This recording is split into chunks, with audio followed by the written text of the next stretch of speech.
50 seconds and counting. We are go for Apollo 7 at this time.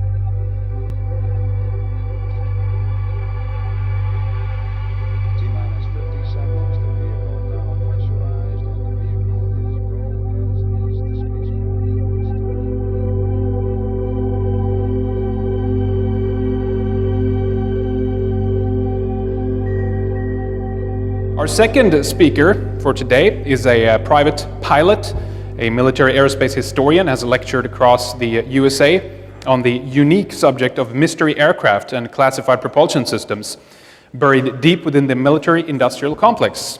He has presented evidence that supports the claim that elements within the military-industrial complex, specifically then the American aerospace industry, have designed, built, and test saucer-shaped aircraft which mimic the form, fit, and function of what we perceive to be extraterrestrial UFOs. So the question is, does this technology now exist actually to take ET home? Well, he's done a lot to dig out information about the black budget, off-black budget, special access programs that have laid the financial groundwork for those who have been developing secret aerospace mega projects. This material is really interesting. It's kind of fills some of the missing gaps between what we know exists and what is speculation as well. So this will really kind of help to solidify the subject as well that we heard so much about from Mark. So it's going to be really interesting. He's going to talk to us about the man-made versus ET issue. So give a big round of applause for Michael Schratt. Well, good morning, everyone. I want to thank you for giving me the opportunity to join all of you today. What I'd like to do for you today is give you a brief overview of some of the classified aircraft that have been developed within the military-industrial complex. I want to talk about some aircraft that might be considered UFOs, but may actually be man-made craft. I want to discuss the black budget, and then I also want to talk about some crash retrievals. But really, I want to have some fun with this presentation, and we've got quite a bit of material to go over here. I thought I'd begin with this interesting entry that was put into a book published in 2007 called The Reagan Diaries. And here on page 334, this is Reagan speaking to. It says, "Lunch with 5 top scientists. It was fascinating. Space truly is the last frontier. And some of the developments there in astronomy are like science fiction, except they are real. I learned that our shuttle capacity is such that we could orbit 300 people. So I want to ask all of you today, the shuttle only holds 8 astronauts. How does Reagan get this 300 people going into this shuttle system? How could this possibly be true? Then we've got some interesting statements made by Neil Armstrong. It says, this is July 20th, 1994 at the White House. There are great ideas undiscovered, breakthroughs available to those that can remove one of truth's protective layers. There are places to go beyond belief. Neil Armstrong, 25th anniversary of the Apollo moon landing. Then we have Above Top Secret by Timothy Good. Interesting statement here, a transaction between a scientist of an MI6 individual and Neil Armstrong. And this is page 186, so I'm not just making this up. Professor, what really happened there on Apollo 11? Armstrong, it was incredible, of course. We'd always known there was a possibility. The fact is, we were warned off. There was never any question then of a space station or a moon city. Professor, how do you mean warned off? Armstrong, I can't go into details except to say that their ships were far superior to ours, both in size and technology. Boy, they were big and menacing. No, there is no question of a space station. So, again, this is page 186 of Timothy Good's Above Top Secret. So it turns out, ladies and gentlemen, that there are, in point of fact, 2 space programs, one in the form of a public relations smokescreen organization known as NASA. The other one is called U.S. Air Force Space Command, also known as Solar Warden, and that comes from Paul Violette and the Huffington Post, 12/7/2012. Here's another question we need to look at too. Did the Rockwell Star Raker go operational? Is this what Ronald Reagan was talking about when he talked about the capability of orbiting 300 people? Obviously, he wasn't talking about putting those people into the shuttle cargo bay. This was a proposal for a 1979 single stage to orbit, high lift wing orbital launch vehicle, 310-foot length, 360-foot wingspan, capacity of 200,000 pounds for the cargo, and it was powered by 10 high-bypass turbofan ramjets, 3 liquid oxygen and liquid hydrogen rocket engines. So this could have been something that we as the general public were never clued in on, but Reagan may have actually been given a briefing. A couple of quick announcements here. The visual aids used in this presentation are computer-generated forensic composite illustrations based off the actual UFO case files and military defense trade publications. Source material was QFOS, NICAP, the APRO archives, Aviation Week Space Technology, Jane's Defense Weekly, Invisible Residents by Ivan T. Sanderson, which I highly recommend, Uninvited Guest by Richard Hall, Magic Eyes Only, UFO News Clipper Service, Wendell Stevens Archives, and the Leonard Stringfield Collection. I kind of want to start right here, and you might be thinking, why in the world am I showing a picture of a Dorito here? What does a Dorito have to do with a secret space program? Well, back in 1984, this configuration was the most classified configuration that you'd ever want to see. In point of fact, this configuration was so classified, engineers working on the program associated with that configuration were forbidden to bring in a bag of Doritos out of fear that the configuration of this aircraft might be revealed. That's how secret this was. This is the A-12 Avenger II, also known as the Flying Dorito. This was a joint McDonnell Douglas General Dynamics program designed to replace the A-6 Intruder as an all-weather attack aircraft. Procurement funding for this was $4.78 billion of your tax dollars went into a full-scale research development contract for General Dynamics McDonnell Douglas. McDonnell Douglas was brought onto the contract because of their experience with naval carrier-based aircraft. That's why McDonnell Douglas was actually brought on. Now, we were going to buy, the Navy was going to buy 620 of these aircraft.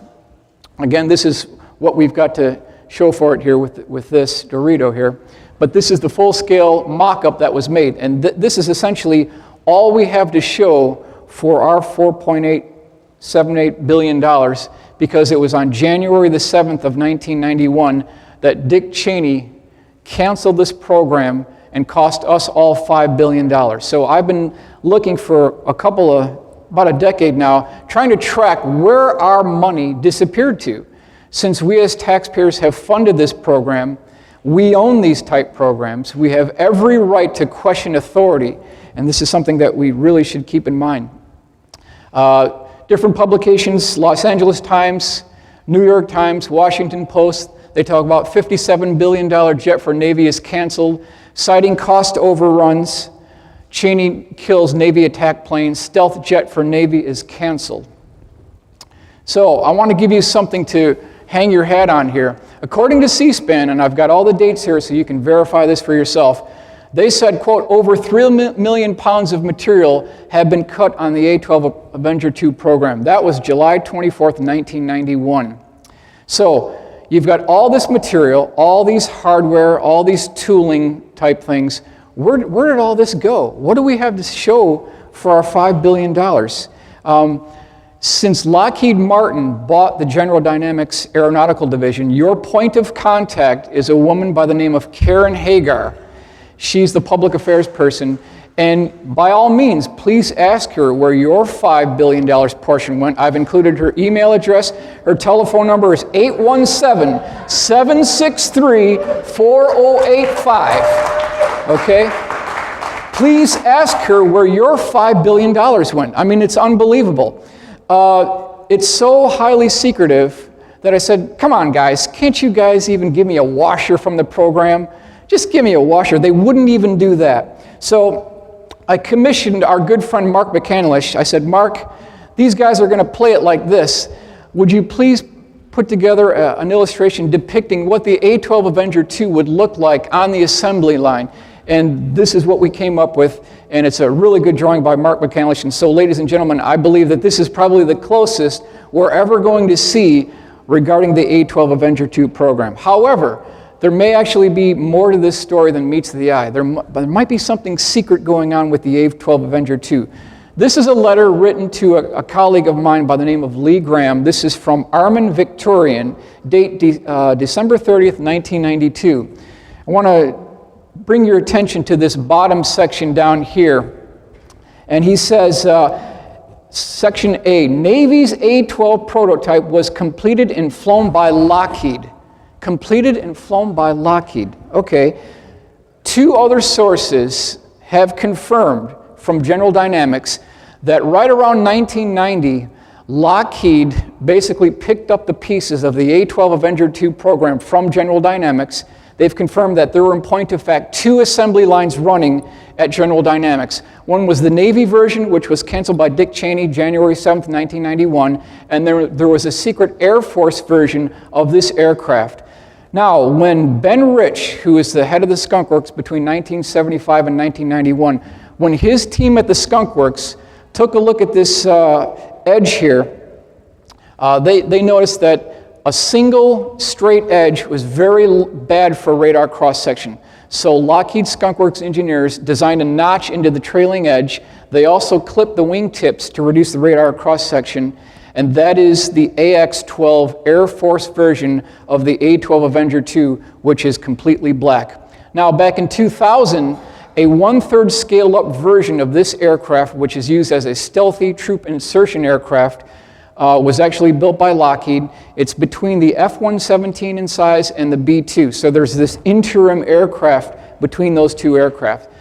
That aircraft was sighted over Amarillo, Texas by multiple eyewitnesses. And then in last month, I was with Steve Douglas, who's another aircraft researcher, and we were at this exhibit here. This is a very interesting hangar complex that they have on the other side of the tarmac, and he brought his radio with him, and he overheard the term Little Area 51 at Cannon Air Force Base. So it appears that there's a smaller version of Area 51 at Cannon Air Force Base. Now we've got the Boeing Phantom Works bird of prey. This was declassified October 2002 under the Bush administration. $67 million procurement funding from Boeing on this particular program. It made 38 test flights between 1992 and 1999. Basically, this aircraft was the first aircraft to use low observable stealth technology for one-piece solid construction. And it also had 3D virtual reality design and assembly processes involved with this aircraft. Procurement funding, again, is $67 million. It was 47 feet long, 23-foot wingspan. Important point to keep in mind on the Boeing Phantom Works bird of prey is that when you have a proprietary program, it is exempt from FOIA requests. So you can't get anything else on the Boeing Phantom Works bird of prey. This is one of those proprietary programs. Another drawing done by Mark McCandlish, talking about the Sneaky Pete, also the Have Blue prototype, and then Boeing Phantom Works bird of prey. Detroit Free Press, secret ledger hides military projects. Pentagon black budget has tripled under Reagan administration. So I want to quote my sources, Detroit Free Press, February 8th, 1987. They had a very interesting graphic illustration, which I've redone in AutoCAD here to give you an idea.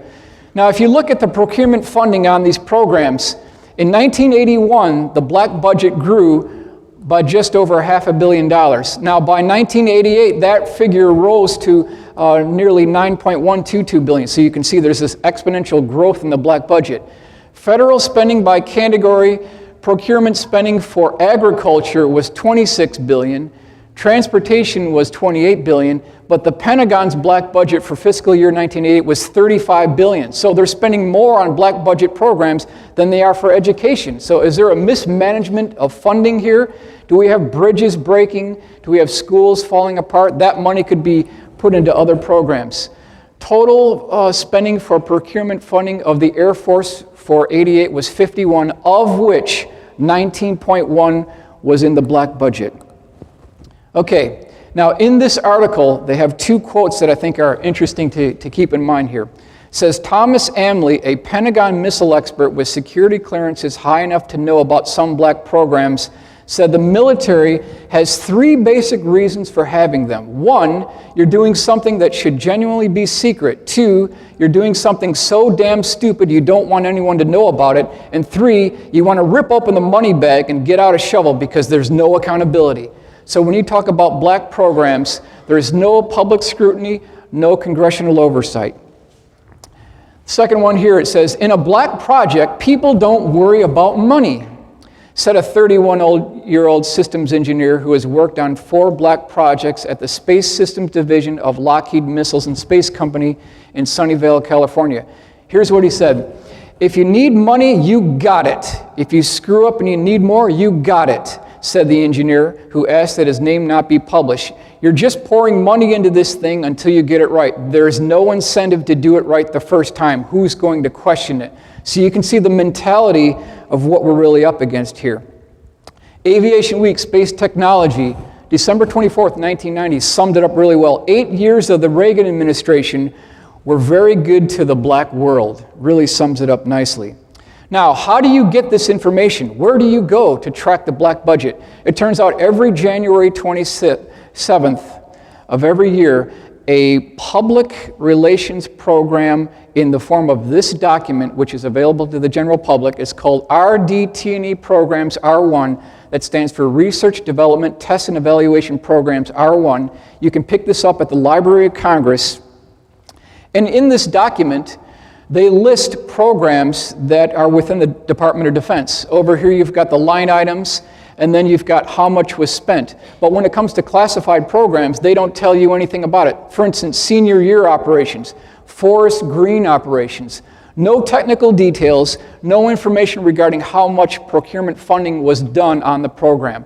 So what you end up doing here is you take the total amount and you subtract the knowns, and what you're left with are the unknowns or the black programs. Now, how can we verify this? Defense Daily, July 14th, 1988, also had their procurement funding. And you can see here, Theme Castle, no information, just a code name. Senior Citizen, we've got Omega. It's a black program. We don't know the details. So again, you take the total amount, subtract the knowns. What you're left with are the unknowns. This is an interesting publication, 1970, J.W. Fulbright. He really brought it home. It says, the greatest threat to American national security is the American military establishment and the no-holds-barred type of logic it uses to justify its zillion-dollar existence. These programs have gone rogue, no congressional oversight.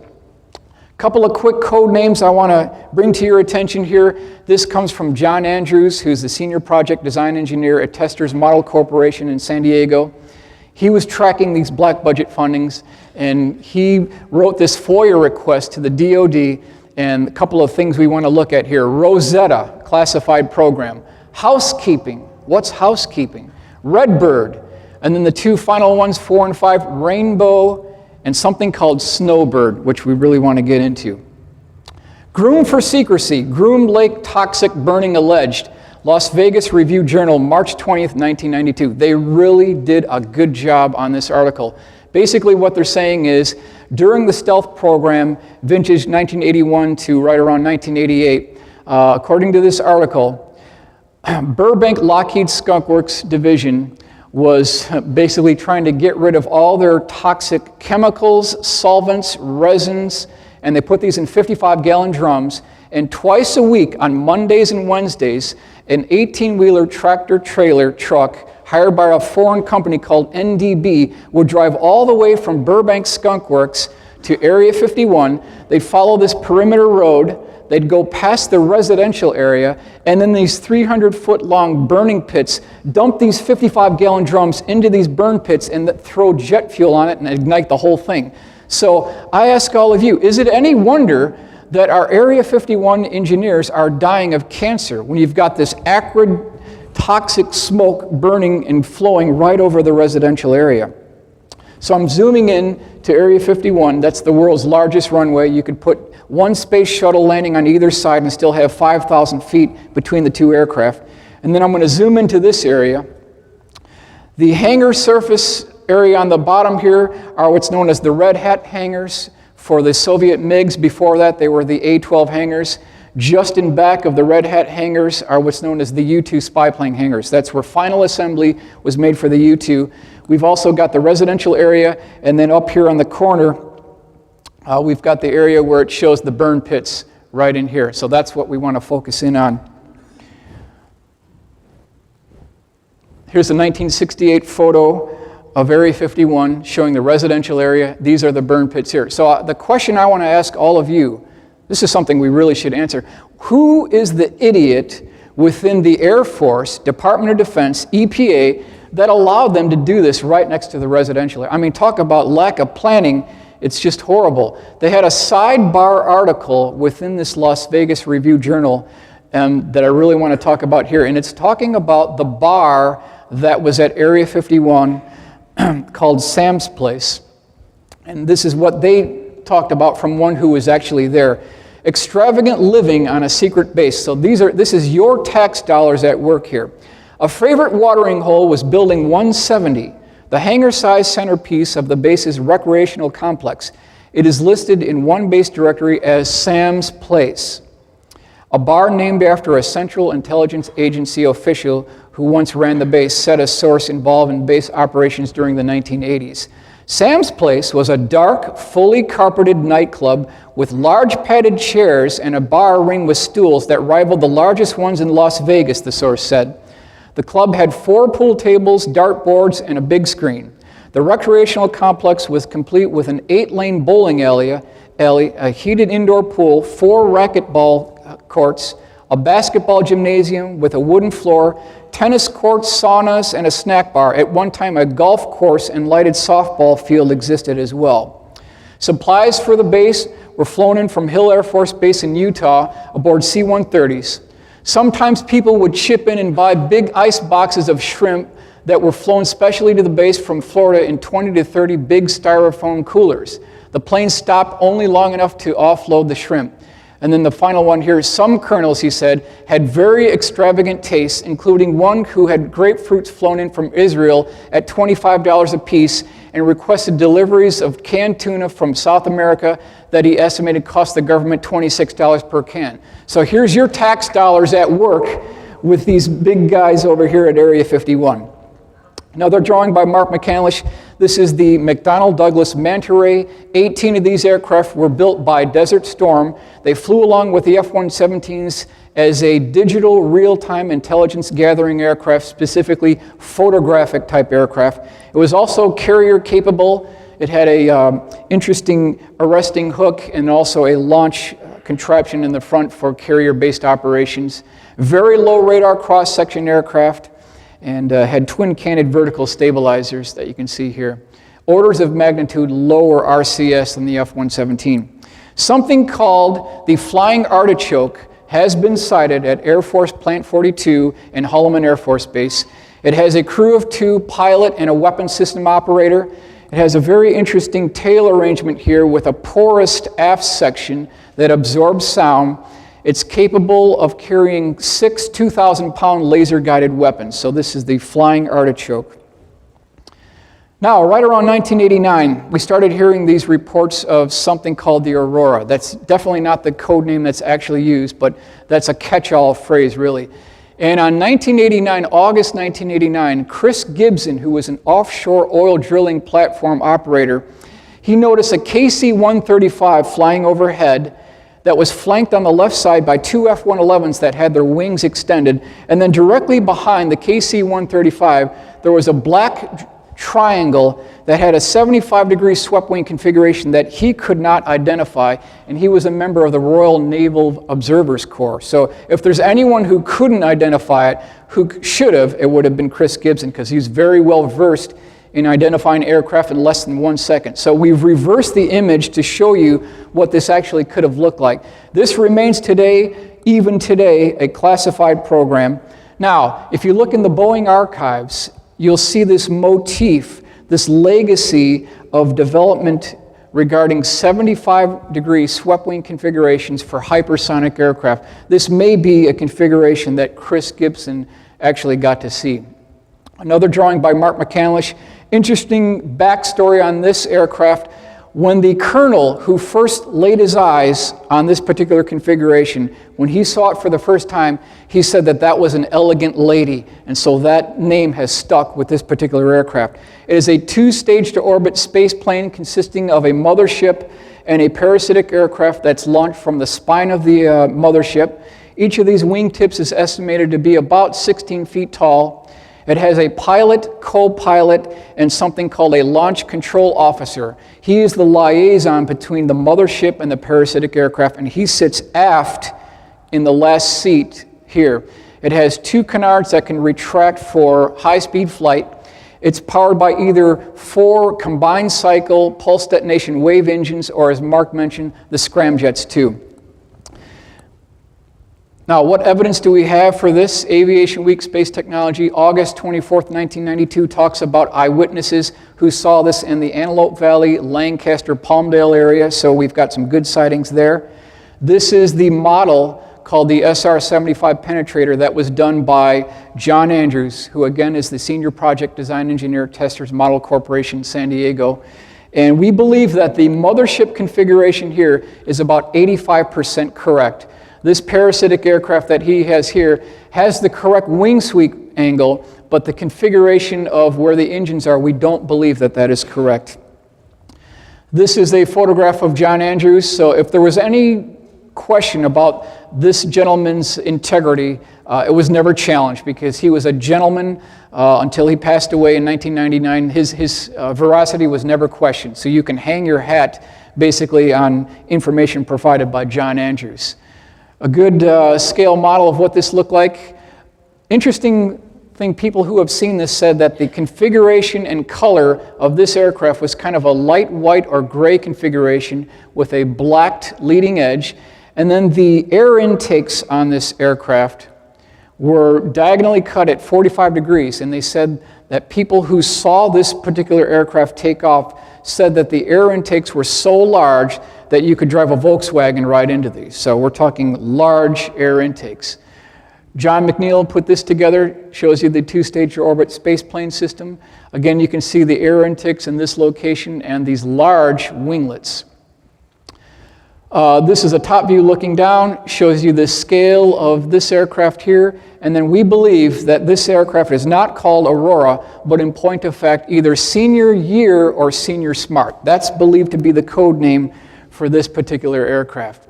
Now, one other propulsion system that may be associated with the mothership of this aircraft is something that Mark T. Constantine, who was the Aerojet Tech Systems Division Manager, this is 1985, he gave a lecture.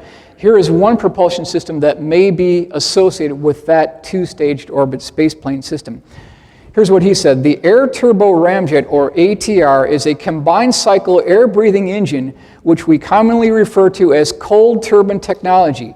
By combining the rocket engine and air-breathing engine technologies, the ATR can achieve static thrust-to-weight capability in excess of that available from our most advanced turbojet and turbofan engines. The ATR continues to produce thrust as Mach number increases, which enables acceleration to more optimal cruise altitudes of 90 to 120,000 feet at Mach 5. So this is exactly the kind of speed range we're talking about here. But then there's a question that comes up, this strange anomaly that comes up. This took place May 30th, 1991. John Andrews, who we mentioned before, put in a telephone call to Ben Rich. And this is something that Ben Rich volunteered. He wasn't prodded by John. This is something that Ben Rich came up with. This was published in the 1993 OFNI World Almanac, so I want to give you the source of where this came from. The Spanish translation to English here is, if I were to use the word snowbird, I would be in jail. If I were to use the word snowbird, I would be in jail. What is Ben Rich talking about? What could be so secret, so classified, so unacknowledged that Ben Rich would get thrown in jail for even using the word snowbird? I mean, what's actually going on here? It turns out in 1982, Pratt & Whitney, who has a long history with Lockheed because they developed the J-58 that powered the SR-71, they developed something called a magnetohydrodynamic drive, also known as an MHD. Couple of quick points. Utilizes electric and magnetic fields. So this is not an engine, ladies and gentlemen. This is a drive system. There's no moving parts. It probably is the propulsion system for Snowbird, developed by Pratt & Whitney in 1982. Speeds above Mach 20. So that's way out there in the speed regime.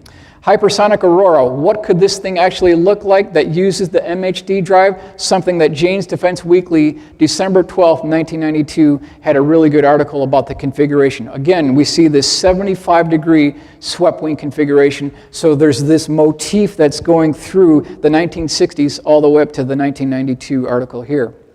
Now, Wizard of Oz, somewhere over the rainbow.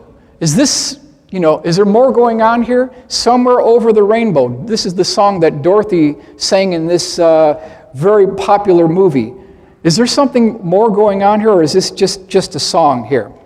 Let me bring your attention to this letter from Robert Jameson to John Andrews, February 28th, 1994. Here's what he said. It says, he was a military monitor. On 367.7, I overheard a conversation between a KC-135 tanker at 47,000 feet calling Rainbow 1 that they were on station. Approximately 7 minutes later, Rainbow 1 called quote-unquote Big Boy for a fill-up. The tanker returned the call but said if you would turn on your lights, it would be easier to find you. Rainbow 1 told the tanker to go to Secure Channel G, end of transmission. So, if the Aurora is launched over the top of the mothership called Rainbow, somewhere in the ocean west of Hawaii, is that where we get the term somewhere over the rainbow? If Rainbow is the mothership aircraft, it's a possibility. Aviation Week, Space Technology, November 11th, 1991. We're not going to read the whole thing, but just the top here. 2 unusually loud sonic booms heard along the west coast from San Diego to North Los Angeles may have been producing high-flying classified aircraft returning test ranges in Nevada. So they were talking about airquakes, not earthquakes, but airquakes. So I actually contacted Caltech and I said, can you give me your data for October 31st, 1991? And this is the actual result. They call it a sonic. At the exact same time this aircraft flew over, it triggered all these instruments from Caltech and the Geologic Institute. So, ladies and gentlemen, I believe this might be one of the most conclusive pieces of evidence for a quote-unquote Aurora aircraft. Now, the most important thing to keep in mind here is that these airquakes, these aircraft flying over Catalina Island, going over downtown Los Angeles, always occurred on a Thursday morning. A Thursday morning at like 6:58 a.m., 7:05 a.m., repeatedly on the last Thursday of the month during 1991 and 1992. Always on a Thursday. Why a Thursday?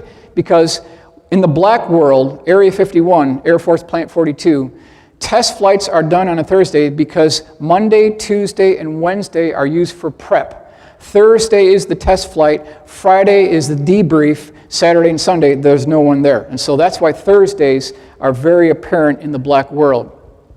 This is an article, a paper that was received by Lee Graham from the United States Department of Interior. It says, Dear Mr. Graham, in response to your letter of 31/1992, please find enclosed a copy of data recorded by a seismograph at Catalina Island for the sonic boom of January 30th, 1992. So if you look at what's done here, here's what he says.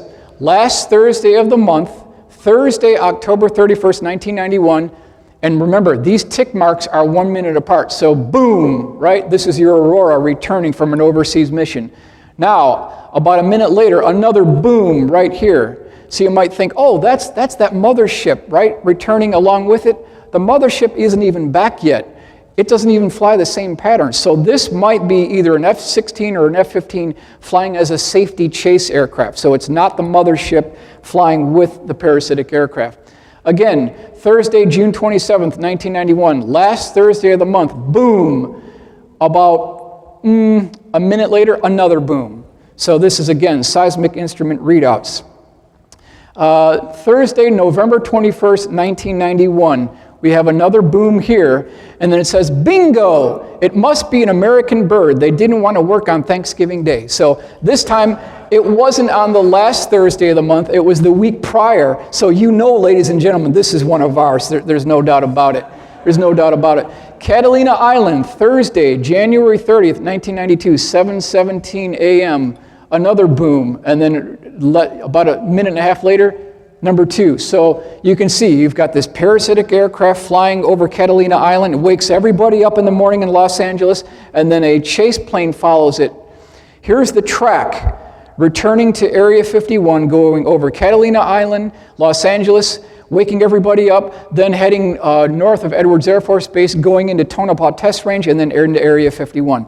So I want to give you kind of a brief cross-section of what their flight pattern looks like. Again, Catalina Island, Thursday, April 16th, 1992, 6:58 a.m. Always on a Thursday, always on a Thursday. Mount Wilson, April 16th, 1992, Thursday, 7:02, another one. It just goes on and on. The evidence is overwhelming.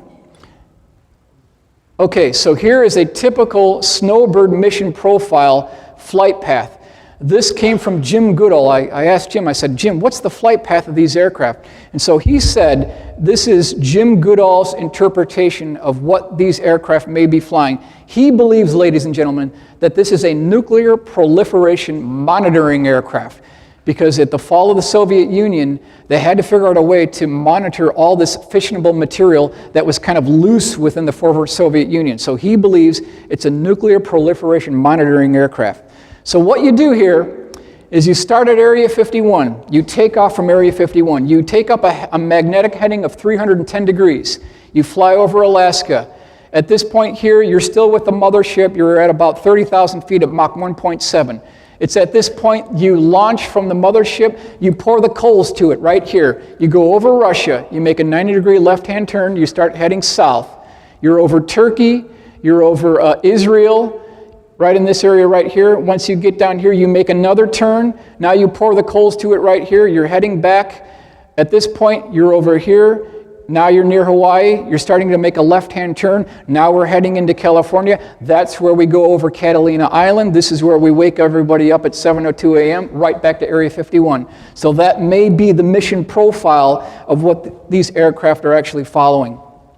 Now, this is something I got from the John Andrews collection, which I was fortunate enough to acquire. This is 14th August 1981, letter to Ben Rich, former head of Lockheed Skunk Works between 1975 and 1991. It says, Ben Rich, your crew responsible for 2 very strange birds leaving at dawn just at first light from George Air Force Base. One white, one gray, said to be very Lippish-like, good acceleration, good climb, don't loiter around George, and not seen for the rest of the day. So John included a sketch of something that may have departed George Air Force Base, August 1981. Now, turns out that there's some very good information from Bill Scott, who's the former Rocky Mountain editor of Aviation Week Space Technology. This is March 6, 2006, talking about a program called Black Star. It appears, ladies and gentlemen, that there are 2 versions of this technology. There's one built by Lockheed that's launched from the spine of a mothership, and then Boeing has one called Black Star, which is airdropped from the belly of the craft. So that's the different kind of configurations that are used. This is a Steve Douglas illustration with an XB-70 type configuration. Is there any proof to back this up? This is a U.S. patent, February 7th, 1982, 1989 by Boeing, and they include a parasitic aircraft that actually fits up inside an indented section under the belly of the mothership. So we've got patents to back this up. We've got eyewitnesses reported within that article that also talk about this as well. Then we come across this particular letter to Pete Ames from John Andrews. It says, 22nd February, 1994, the place, Kadena Air Force Base, the time, the weekend of 13th February, 1994. It says, emergency call from manned aircraft to expedite recovery at Kadena Air Force Base, coming from north tracked speed at Mach 4.2, diversions for other aircraft in area. Aircraft recovered and quickly placed in secure hangar. Red 3 lockdown declared by base. Other pilots landing kept and slept in ready quarters. One white-gray C-5 launched from Holloman Air Force Base.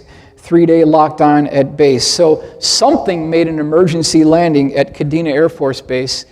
And this is the configuration per the Bill Scott article. They also mention that there was a solid rocket booster that is loaded into the aft end of this vehicle. So we're definitely talking at least Mach 4.2 for this particular configuration.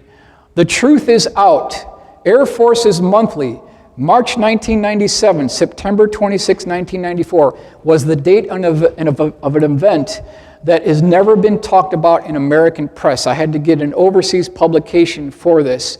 And the details regarding this case was a top secret aircraft believed to have been a classified variant of the YF-23 by Northrop. Had a crew of 2. On the application of military power, somehow the landing gear collapsed right up here on the nose gear, and this thing kind of ground to a halt. The pilots were fine. They had to tow it back to a hangar. It stayed in that hangar for 2 nights, and it had a tarp over the midsection. The aft section and the forward section was still exposed, so people could see what this thing actually looked like. On the 3rd day, a C-5 Galaxy was flown into RAF Boscombe Down. This is where this took place. And as they were departing, air traffic controllers and monitoring public on the ground overheard the transmission that this C-5 Galaxy was going to KPMD. So anyone who knows what KPMD is, that's Palmdale. That's the identifier for Palmdale. They were flying back to Palmdale. This is the configuration of what we actually believe this aircraft looks like. Was a variant of the YF-23 2-seat aircraft with 2 inward canted vertical stabilizers, other than the YF-23 version that has 2 outward canted vertical stabilizers. So we get to the B-2 stealth bomber. $2.3 billion per aircraft, more than its own weight in gold. That's what we're talking about here. 21 of these aircraft were built. Tremendous amount of money. I call this the $10 billion photograph because we've got 4 B-2s at the Pico Rivera plant, 2.3, that's about $10 billion right there. And it's a 172-foot wingspan. The question is, and Mark talked about this before, is there more going on to the B-2 than meets the eye? Aviation Week Space Technology, March 9th, 1992, had a very interesting article from people who worked at Northrop who were very upset that the technology associated with the B-2 program was not being trickled down to the public industry. They talk about how the B-2 electrically charges the leading edge of the wing to reduce the radar cross signature. That's what you see in this diagram right here. And then negatively charges the exhaust gases to reduce the infrared signature. This is the same type electrogravitic technology that T. Townsend Brown had originally proposed in the 1930s. So this technology might date back a lot earlier than we originally thought. The proof about this comes from Electrogravitic Systems by Thomas Vallone, so you can back that up. And then I recently came across some information from a General Dynamics engineer who had previously worked in the black world. And basically he said, you know, I'm done with the black world. I've been there. I'm through with it. I'm now a biker. So he left the black world behind. And he said that according to this particular General Dynamics engineer who worked on the B-2 program, he said that for every 3 B-2s that are built, for every 3, turns out that there's 7 anti-gravity versions of this B-2 that are actually built, according to this General Dynamics engineer.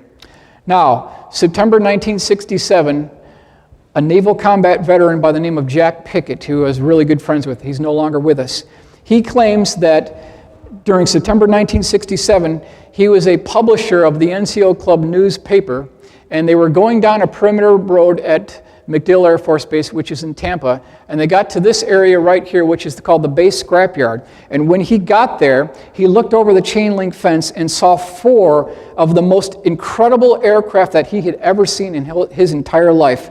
Just an incredible configuration. They measured 20, 40, 70. The largest one was 116 feet in diameter. They all had the same configuration, but different sizes. They had tricycle landing gear. There was an air intake on both sides of the pilot's compartment, and then this very huge vertical tail that tapered back to the pilot's compartment had control surfaces along the circumference of the disc. So this is September 1967. This is the long-range bomber version of this aircraft. According to Jack, he was told that this was used as a long-range reconnaissance bomber during the Cold War. And so he asked a lot of questions from the general who was over at MacDill Air Force Base and inquired about putting together an article for the base publication newsletter. He was given authorization to write that article, which was titled Flying Saucers for Real, and then he was given 16 officially stamped black and white glossy photographs of these aircraft parked on the tarmac, in flight, also with F-86 jet fighter interceptors, F-84 jet fighter interceptors as well, and had a tremendous amount of information regarding this program all ready to go into this article. But then it turns out, just before going to press with this particular article, there was an overflight of a VTOL, vertical takeoff and landing version of this aircraft, which rolls down the runway. This is a horizontal takeoff bird. That particular aircraft suffered a propulsion system malfunction, dropped down to treetop level, flew directly over Miami at high speed and woke everyone up. The next morning it was all over the newspapers, all over the news, and so he brought that newspaper into the general's office the next morning and said, "General, I think we've got a problem here, because I'm getting ready to declassify and release this jet-powered disc that you have at the scrapyard, but then you're denying the existence of this aircraft that flew over downtown Miami. What do you guys want to do about it?" So that general contacted Offutt Air Force Base, contacted the Secretary of Defense and the Secretary of the Air Force, and according to the Secretary of the Air Force, it would be in the better interest of the Air Force to delay publication, and that's where this story died back in 1967. So we were within hours of getting the truth about one of our classified programs brought into the public domain within hours, but then it was canceled. So now we want to move on to flying triangles. They've been seen all around the world since at least 1974, without a doubt. We've got November 29th, 1989, Belgium was seen. January 5th, 2000, Southern Illinois. Area 51, Groom Lake. They've been seen almost in every country by every possible culture. So it's a worldwide phenomenon. We've got a case over here of a red one with this exhaust port here. We've got a case in Detroit. We've got Belgium cases. So a brief cross-section of these aircraft have been seen all around the world. The primary features of these triangles, they usually have a white light on the corner of each of the triangle. Some of these are between 200 and 300 feet across. This midsection is generally about 20 feet across. And then there's always this interesting structural work on the bottom and probably a red or amber light in the center of the bottom section of the craft. That's kind of the overall view of what we see here. March 31st, 1999, Kirby, a very significant sighting. And if anyone in this room is a skeptic, I just invite you to look at this gentleman's testimony. Colin Saunders, you can Google him.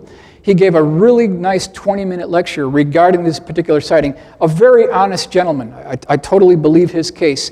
He was with his family driving home at around 9:50 p.m. after dinner when they came across this particular craft. He saw the aft end of it first. It was tilted up at about 15-degree angle of attack on the left-hand side.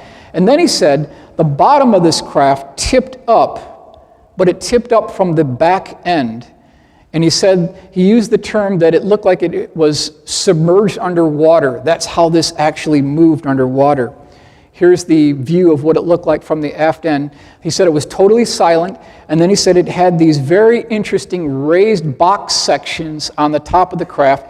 The exterior pictorial version of the exterior of the craft looked like a flowing liquid mercury. It was almost alive. And he said that it was his belief that these extruded sections here were part of a docking mechanism with a larger craft.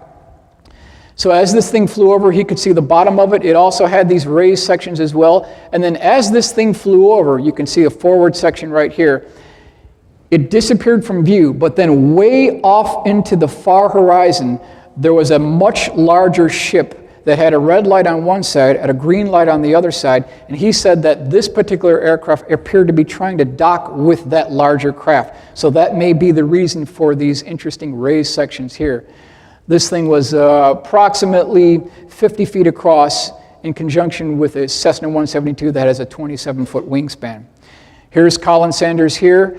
Here's his UFO model. And when I saw that UFO model, I said, wow, I want to have one of those. So I took his technical blueprint, and then in AutoCAD, I put together this schematic drawing here, which is a cardboard stock model. And I produced this for each and every one of you. So you can have a black and white version of this, so you can build your own UFO at home, which is an actual authenticated case. This is what the model looks like right here. This is what the bottom of it looks like right here. And so I have one for each one of you. Now, November 22nd, 1985, 15 miles northwest of Madison, Wisconsin. Very interesting case because of this interesting tube section on the bottom of this aircraft. But we don't only have the illustration, we've got the eyewitness testimony. It says the underside of the craft resembled, quote, the back of a refrigerator, like a collection of condensation pipes that ran back and forth. So keep that in mind kind of as we proceed here. I asked the question, is that what you would expect to see on the bottom of an alien spacecraft? I mean, really, I thought you aliens were 100 million light years ahead of us, and yet you're flying around in these vehicles that look like the back of a refrigerator? Someone's lying to you, folks. Someone's lying to you. I can assure you that. January 5th, 2000, this was the first mass sighting of triangular aircraft after the year 2000, seen by at least 4 police officers, seen by a miniature golf owner who said that this craft looked like a 2-story ranch fly right over his golf course. Very well documented case. Another case for skeptics that might be sitting on the fence. Please examine the January 5th, 2000 overflight of southern Illinois by these triangular shaped craft. Some of these had a red and green section in the aft portion. Always these white lights at each of the corners and then an amber or red light below the belly of the craft. Newspaper clipping service picked this up. It was seen over DuPont County, multiple counties within southern Illinois, not too far from St. Louis. May 23rd, 2001, Allen Park, Michigan. This gentleman saw this craft fly over his taxi, actually, blocked out the stars as it flew over. April 3rd through the 5th, 1975, Lumberton, North Carolina. This craft was seen by multiple police officers. It had an interesting cutout notch section in the back end of the triangle, red lights along the leading section here, and then a high-intensity white light that was shining down a beam onto the ground, seen by multiple eyewitnesses. This is the cutaway drawing here and shows you kind of an isometric view. This is the row of the lights on the leading edge of the craft. Again, this cutout section is another motif that we see throughout these different craft. Now, this is a very interesting case that I got from David Marler, who is the premier researcher in triangular UFOs. We don't have a date, but we know the location was Oregon. According to this eyewitness, this particular craft was about 180 feet across, large triangular-shaped craft with these rounded corners in this location here.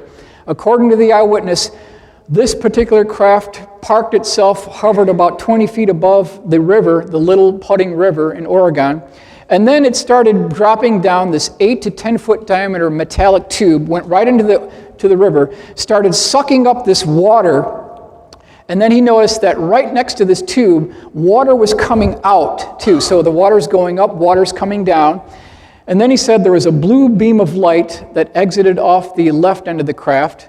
And then he said something very interesting. There was lights pulsating across the circumference here. And then there what looked like these 3 landing gear legs that popped out of the bottom. But these weren't landing gear legs. He called them overflow valves because water was shooting out of these overflow valves. And then there were 3 orange orbs that popped out of the bottom of this thing. About 2 minutes later, after this had completed whatever it was doing, he said it sounded like a washer machine. These orbs merged back into the craft. This craft slowly took off, and then when it reached about an altitude of about 1,000 feet, this thing took off like a spark off a grinding wheel. So that was that particular, almost a USO case. Enormous turbine blade UFO, January 21st, 1997, Puerto Rico, also came from the David Marler files. Basically, a primary eyewitness saw this particular craft hover near his location. Now, if you look at the size, he estimates between 500 and 800 feet across. We're talking a massive ship here. Multicolored lights along the leading portion of the vehicle. Then he said it had this section on the bottom that had these rotating turbine blades. But it was his impression that these turbine blades were rotating far too slow to support this vehicle. So there's no way it could be the primary source of propulsion, according to the eyewitness. He also said that there was a strange being that had a pear-shaped head on a transparent cupola or dome section of this aircraft. 2 minutes after observing this aircraft, a black 4x4 vehicle pulled up right next to him. A security agent got out of that vehicle, started questioning about this particular craft. No sooner did that security agent start interrogating the primary eyewitness, 2 identical craft to this first one popped out of the clouds and started following this original craft. This craft, at that point, started introducing it was kind of like a smoky blue glow around this vehicle, and then this thing took off. The other ones were trying to chase after it, but they couldn't get it. So this is January 1st, 1997. Another case from the David Marler files. I put together an illustration here. August 25th, 1990, Barnsley, England. Primary eyewitness and his wife were returning from a Fleetwood Mac concert at night when, out of nowhere, coming this strange triangular-shaped craft that he estimated between 100 and 200 feet across emerged from a dark, misty cloud directly below the cloud bank. And he said he saw it long enough, 30 seconds, long enough to get some really good details. It had one light on each terminating point of the triangle, one light on the bottom here that was white, and then he said it had this recessed section on the belly of the craft. And in that recessed section, he could see what looked like cross-beam and girder construction, very structural construction on this bottom point here. And then there was these series of white-lit, backlit windows that had these humanoid figures, and it was his impression that this was a man-made vehicle. That's what his impression was, that these were actually man-made vehicles. This particular individual on the right seemed to be either pointing or waving back to the primary eyewitness. Now, North Wales Triangle, sighted over the M56 motorway on June 1st, 1997, flew across the motorway at about 100 miles an hour, startled people on the motorway, and then zipped off at a high rate of speed. That's all the details we have on that particular case. So now we move on to the ever-present, ubiquitous, everyone's favorite triangle, the TR-3B. Anything having to do with the TR-3B has to be credited to Edgar Fouché. I want to give him credit for Edgar Fouché. Also want to mention that Edgar Fouché has no first-hand knowledge specifically dealing with this aircraft. So he didn't work on this program, but he claims that he knew people at Area 51 who did. I want to make that perfectly clear. Also want to state that I don't want to divert any way, shape, or form or percentage from his original testimony. I want to give you his straight answers to a number of questions that I brought to his attention. This is his response, so I don't want to divert from anything that he had to say. Technical specifications regarding the TR-3B. According to Edgar Fouché, there are 2 different sizes of the TR-3B, approximately 250 feet per side for the prototype version, 600 feet per side for the operational model. The overall mission of the TR-3B is logistics support and transportation for the Secret Space Command. If used on a planet or moon or large outpost, you would have a ready-made transportable space station. The TR-3B carries a crew of 4 in the prototype version. The flight control system used on the TR-3B consists of variable vectored intake and thrusters on the edges and advanced multi-mode propulsion engines on each tip of the triangle. 2 nuclear reactors serve as the power source for the magnetic field disruptor, also known as an MFD.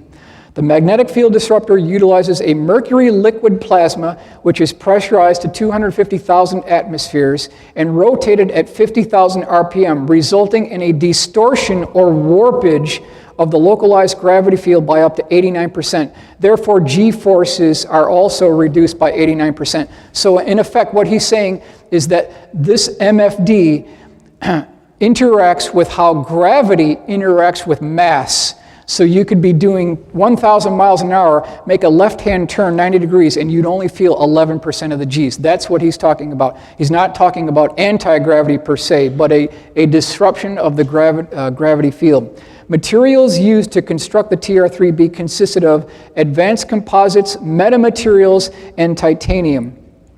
3 prototype TR-3Bs were built.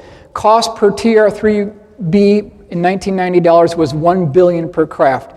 Sightings by Edgar Fouché is 1975, high in the atmosphere at night at Edwards Air Force Base, 1976 within the southern part of the Nellis Range, and the late 1970s Groom Air Base. That's the one we want to focus on.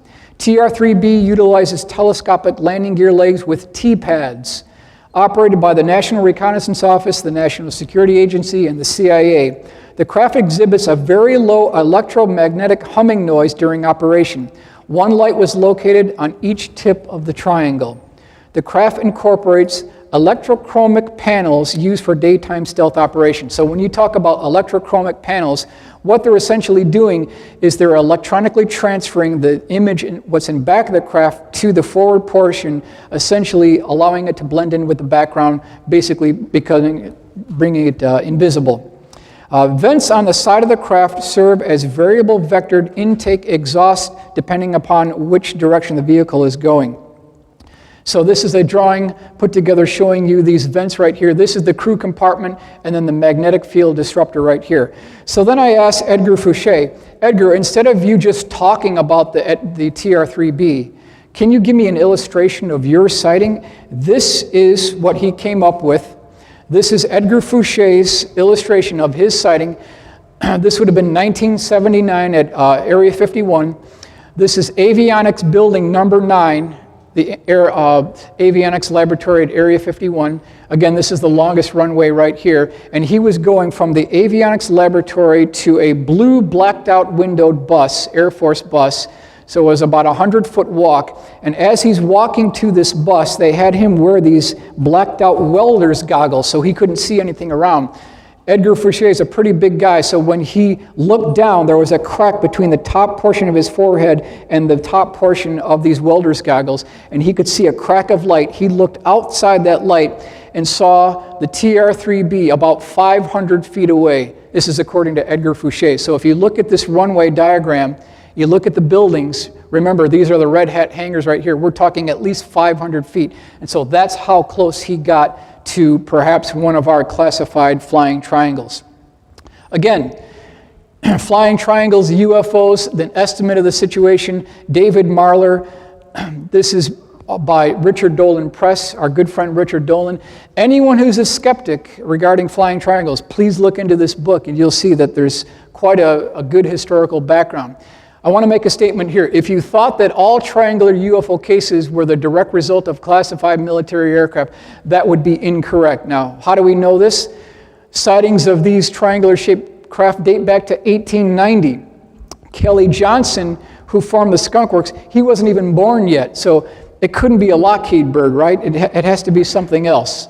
Now, when we talk about these liquid mercury plasma engines on the magnetic field disruptor associated with the TR-3B, that's the same thing we hear about on these Vimana aircraft that were 2,000 years before the time of Christ in the ancient Indian Sanskrit text. They talk about liquid mercury plasma engines with these Vimana type crafts. So this technology might date back much earlier than we thought. Is that the same technology that's used here in the Kecksburg Acorn that was recovered in Pennsylvania, December 9th, 1965? Is that the same technology used on the Nazi Bell, 1945? They had the same dimensions, the same configuration, the same bumper around the bottom circumference, the same strange hieroglyphic writing along the bottom. Both the Bell here, it also had these insulating bricks that were associated with test flights. Also, Joseph P. Farrell talked about how plants within the vicinity of test flights of the Bell turned to goo within 2 hours. Scientists who were near the Bell during operation died immediately. He also talks about how there's 2 counter-rotating drums that have a radioactive isotope of mercury called cerium-525. That may be some of the propulsion systems associated with the Bell. Now, by May of 1945, Adolf Hitler had 62 of the scientists associated with the Bell program murdered. These were brought up in the trials after Nazi criminal war crimes were brought to public, and so they talked about these 62 scientists being murdered associated with the Bell program. My question is, did SS General Hans Kammler, who was involved in the Bell program, did he cut a deal with the Americans? Did he have his record expunged of any crimes in exchange for technology? That's something we definitely want to keep in mind. Cash Landrum incident, Huffman, Texas, December 29th, 1980. This, by any other means, skeptics cannot debunk this case. This case had stood the test of time for so long now, and I invite anyone who's questioning the validity of some of these cases, please look at this case. You'll find that this has remained rock solid. 3 eyewitnesses, Betty Cash, Vicki Landrum, Colby Landrum, were driving around 9 p.m., Huffman, Texas, when they noticed a bright light approaching their vehicle. It got brighter and brighter and brighter. It got so bright they became horrified. They were scared. It was traumatic. She even mentioned that she thought this was the second coming. She thought this is the end of the world. And what she saw was this twin double ice cream cone craft that was about 90 feet tall, had a series of light-colored blue portholes. We don't know if these were portholes, but they were circular outlets in this location here. It was about 30 feet above the pavement here. She slammed on her brakes. Betty Cash got out of the car, started going to the forward portion of the car to see this thing as a better look. And then it had these strange flames that were blue in color, that every time the flame came out, this craft would bob up, and then once the flame stopped, this craft would start slowly settling down again. This happened for about 2 minutes. At that point, Betty Cash was just about ready to get back into the vehicle. Now keep in mind, this is December 29th, 1980. It was cold outside. Just about the time she was getting ready to put her hand on that car door, she put her hand there and it burned the skin right off her hand. The whole exterior of the vehicle was becoming very hot. Once she got back inside the car, they had to turn the air conditioning on. It was so hot within this vehicle. This craft also emitted a beeping noise as this engine produced this thrust. And then about a minute after this departed, there were no less than 23 double-rotor Chinook CH-47s chasing after this craft with 2 UH-1 Hueys in chase with high-intensity light beams, like they were shepherding this vehicle, like they had foreknowledge of this particular flight. Now, it's my personal opinion that this was one of ours, ladies and gentlemen. Now, how can I back this up? If you look at this hearing before the Subcommittee on Research and Development, Joint Committee on Atomic Energy, this is the Aircraft Nuclear Propulsion Program, July 23rd, 1959. Once you start looking at this document, you start finding out how much the United States Air Force, the U.S. Navy, the Atomic Energy Commission spent on procurement funding on the NEPA program, the Nuclear Energy for Propulsion of Aircraft. Combined, they spent almost $1 billion by 1960. This is a schematic drawing of an atomic liquid-fueled rocket with subcritical reactor. So at least by 1960, they had the procurement funding, the engineering know-how to perhaps build such a craft. Here again, aircraft nuclear propulsion system, different cutaways within that diagram to back this up. So again, we have a legacy of technology, paperwork to back this up. I believe that this was a test flight of one of our original NEPA programs. It was an early NEPA program. There was a hull breach within that subcritical reactor that started spewing out fissionable material, and that's how Betty Cash and Vicki Landrum died from the effects of radiation poisoning regarding this. So it's important that we hold our government liable for essentially the murder of these 2 individuals. This case was actually never heard of in court. It was thrown out of court due to lack of evidence.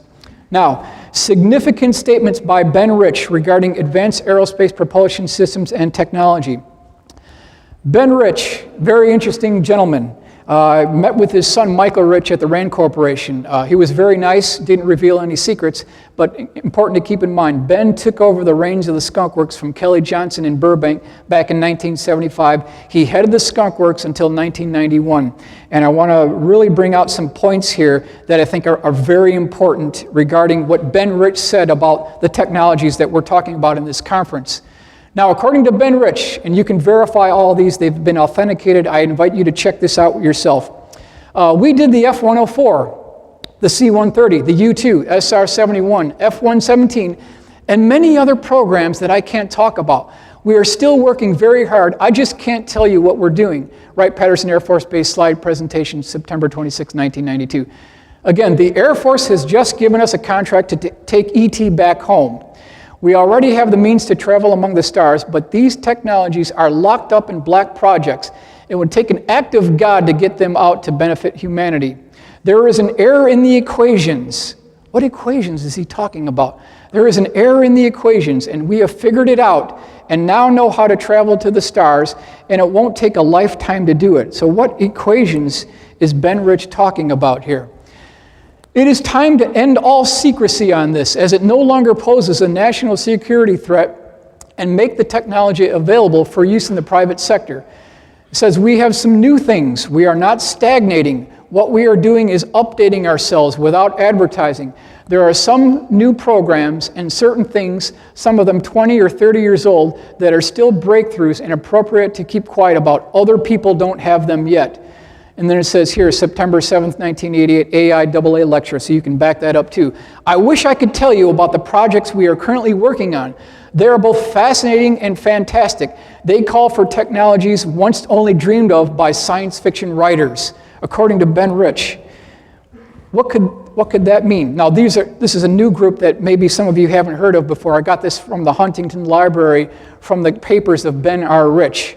The Skunk Works is always busy.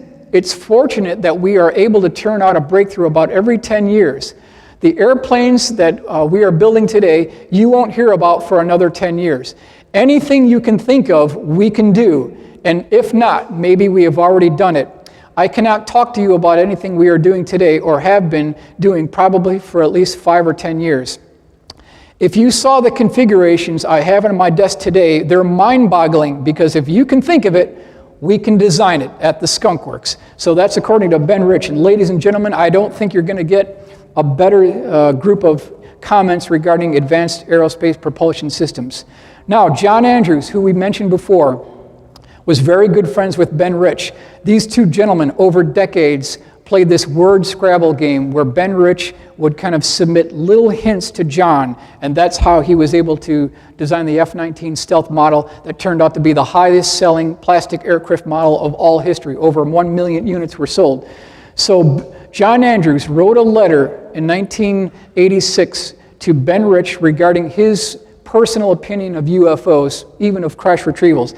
This is his original reply letter to John Andrews, dated July 8, 1986. It says, "Dear John, in response to your letter of July 1st, I am a believer, and so is Kelly Johnson."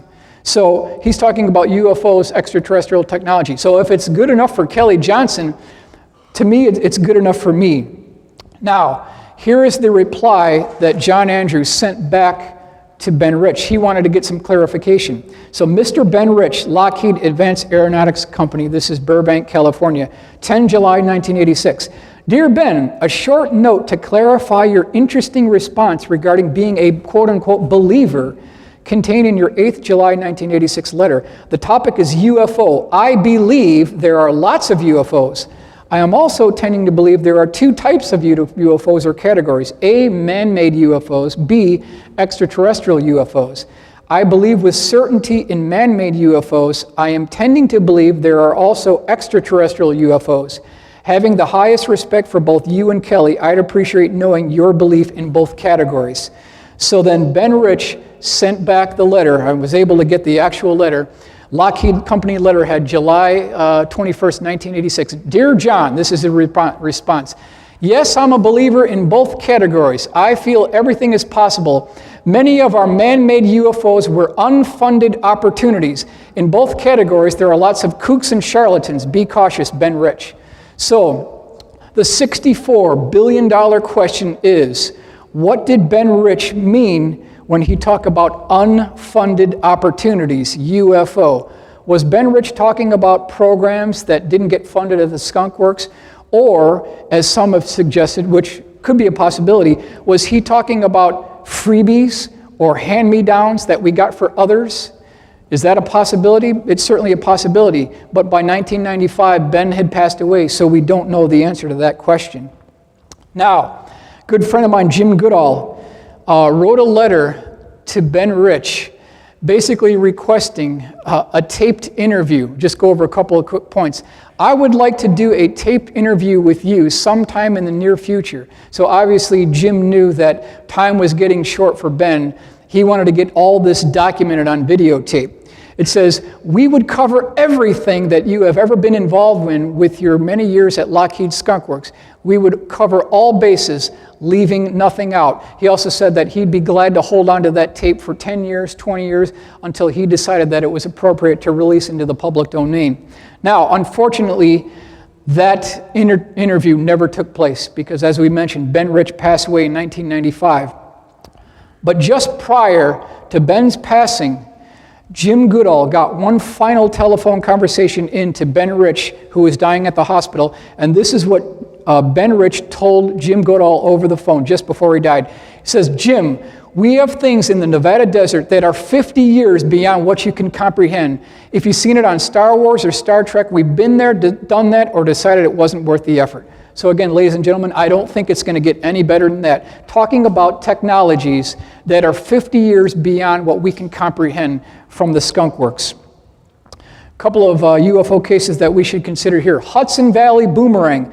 Between 1982 and 1989, over 25,000 eyewitnesses reported a gigantic chevron or boomerang-shaped craft that hovered over cities north of New York City, about 20 minutes north of New York City. Primary eyewitnesses reported from air traffic controllers, doctors, policemen, law enforcement personnel. What they reported seeing is this boomerang-shaped craft with these tubes, pipes, and cylinders on the bottom of the vehicle. A very structured craft on the bottom. Also had multicolored flashing lights on the bottom as well. That's a very interesting thing to consider because it's been repeated over and over again. Now, March 24th, 1983, Taconic Stark Parkway, New York. This is on a Thursday. Multiple eyewitnesses saw a gigantic 300 feet per side flying boomerang-shaped craft with a triangle trailing edge hover over the Taconic State Parkway. People pulled over to the side of the road, slammed on their brakes, got out of their car, looked up and saw this craft. But then they said when they saw the bottom of it, it had these transparent panels so you could see inside the structure of the craft. And eyewitnesses reported seeing tubes, pipes, cylinders, steel girder, mechanical truss tube construction like a truss bridge. That's what they reported. So I want to ask everyone here, and you don't have to answer, does anyone here know what happened one day prior to this event? What happened on March 23rd, 1983? Reagan's speech, thank you. March 23rd, 1983 was Reagan's speech. He proposed the SDI program. So I asked the question, is there a connection between the Hudson Valley Boomerang and the SDI program by Ronald Reagan? Were they using these craft flying over large American cities as a nuclear deterrent, setting up an electromagnetic umbrella protecting us from incoming enemy Russian ICBMs? Is that a possibility? I'm just throwing it out there. Characteristics of the Hudson Valley Boomerang. Sightings of the craft came in from Connecticut, New Jersey, and Massachusetts. The craft was virtually silent and measured between 300 and 900 feet across. The UFO was seen hovering over busy expressways, lakes, and rivers. The object was reported by airline pilots, air traffic controllers, doctors, lawyers, local law enforcement, firemen, computer programmers. The craft appeared to have an industrial steel structural girder and crossbeam internal construction like a truss bridge. So what I've tried to do here is I've incorporated every conceivable configuration that was seen by the eyewitnesses. Again, we've got this tubes, pipes, and cylinders that was seen on the bottom of the vehicle, a triangle trailing edge, And then here we've got this section here showing you these transparent panels. Over here I've shown you the original configuration of the B-2 stealth bomber. This is vintage 1983. Northrop spent $22.3 billion of our tax dollars designing this B-2 stealth bomber. 1983, they had absolutely nothing to show for our $22.3 billion. At the end of 1983, the Air Force and Northrop decided that they no longer wanted to have these low-altitude bombing platforms, and they changed the wing configuration to the double W that we see today. That cost all of us $1 billion for the wing redesign. Now, instead of me just talking about it just by myself, I wasn't there. I want to give you the eyewitness testimony directly from the people who saw this craft. This is Dennis Sant, very respectable gentleman. Here's his quote. This is Philadelphia Inquirer, September 28, 1984. As it hovered, I could make out dark, smoky colored metallic beams underneath, huge beams, according to Dennis Sant, March 17th, which was a Thursday when this actually took place. Again, Monique O'Driscoll, she sighted the object on March 17th, 1983, on a Thursday. This is her quote, and this is her painting that she made of this craft. I could see the underbelly part. It's solid. It had metal-type work, like cross beams and tubular things hanging down here and there. I was so close to it, I could have thrown a ball and hit it. That's from Monique O'Driscoll. This thing flew right over her head. Now, June 24th, 1984, Indian Point Nuclear Power Reactor. Something very significant happened on this particular night. I believe it may be one of the top 3 UFO cases of all history. According to no less than 12 Nuclear Regulatory Committee security guards, a gigantic 900-foot wide boomerang-shaped craft hovered over Reactor 3 for 20 minutes. So this is confirmed by 12 security guards, and this is a Wes Crum illustration of what this thing looked like. They had shotguns pointed at this thing. It shut down the security system of the nuclear power plant. It violated prohibited airspace. But then there was one of the security guards was in this remote hangar here. He had a remote camera that was capturing all this on videotape. And in his words, quote, this craft was so large that he had to pan the camera 180 degrees across just to get the whole thing in the field of view. That's how big this craft was. That videotape was later confiscated by government officials, but there is a videotape of this particular event.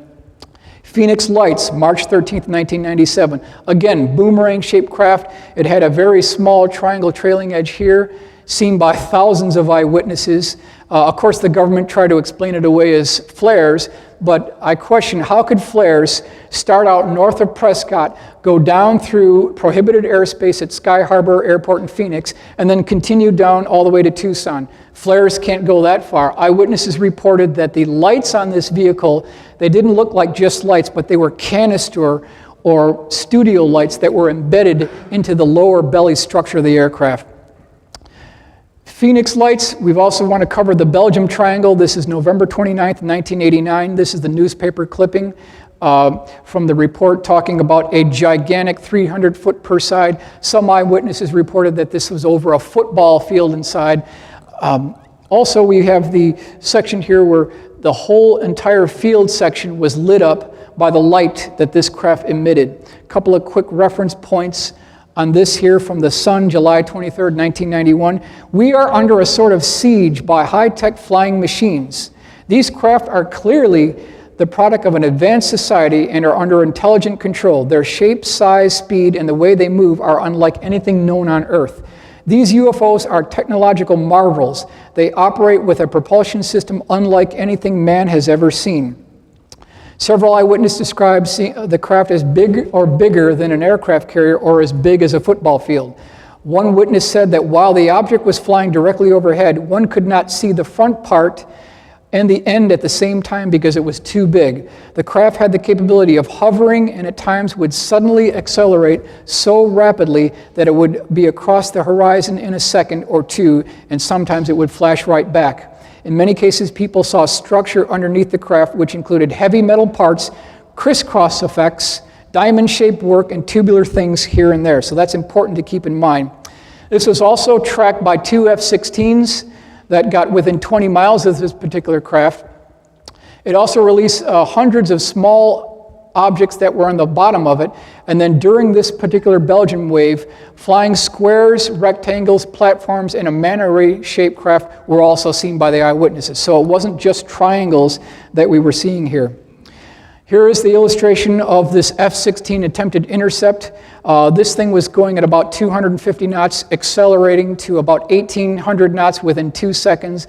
That's equivalent to about 40 G's acceleration. Now, under normal circumstances, that would kill pilots, but if they're using another type of propulsion system, that may not be the case. Now, what are we talking about? Is this a man-made vehicle? We have the same tube, pipes, and cylinders configuration on the bottom of the Belgian Triangle that we looked at on the Hudson Valley Boomerang. Here's the radar track here from the onboard F-16 targeting radar. There were 3 independent ground radar tracking stations that also track this on radar. I want to bring your attention to a manta ray-shaped craft that was also seen December 1st, 1989. The movement of the lights was kind of like back and forth, and it looked very similar to the Knight Rider TV series in 1980s, Knight Industries 2000. That's the movement of this light. It also looked like the Cylon Centurion helmets that were used in the 80s TV hit Battlestar Galactica. But the most important point I want to bring to your attention here, and this comes from Joseph Jones, who's another black aircraft researcher. He states that it was a joint program between Lockheed Skunk Works and British Aerospace. This is vintage 1984, 1985. They were developing something called Triangulum. That was the code name for this aircraft. And they were working on something called an EM drive. And this is part of a program called Brilliant Invader. That was the code name for this operation. So ladies and gentlemen, I submit to you that this may be, in point of fact, the explanation for the Belgium Triangle Wave 1989-1990, which was the Brilliant Invader joint NATO training exercise. Knight Rider shows you the configuration of the lights in this location, also the Cylon Centurion helmet here. Now, what evidence do we have to back this up? Is it just fairy tales, or do we have something to back this up? Jane's Defense Week, September 4th, 1996, has a very interesting article regarding the relationship between the UK and the US regarding stealth technology. The UK's relationship with the USA on stealth runs very deep, has been going on for many decades, and is extremely secret. Do we have anything else to back this up? It turns out that by the 1960s, they had accumulated so much information regarding what was done after World War II, when British intelligence was basically sucking up every shred of evidence recovered from the Nazis regarding radar cross-section development. That report was put in something called the Dawson Report, and then during an unknown date within the 60s, that report was brought over to Washington, D.C. and given to the defense contractors, probably Lockheed. So the other piece of evidence here is this very interesting book called I Could Tell You, but Then You Would Have to Be Destroyed by Me by Trevor Paglen. Very interesting patch in this location right here. You'll note that the location of the beam of light is similar to the location of where the Belgium Triangle sightings actually took place. So ladies and gentlemen, I hope I've presented both sides of this case. I want to leave it to your discretion to decide who's who and what technology is actually being used. My point here is I'd like to see this technology handed over to the scientific community for the betterment of everyone on this planet, and I want to thank you for your attention. Excellent. Very good. Thank you.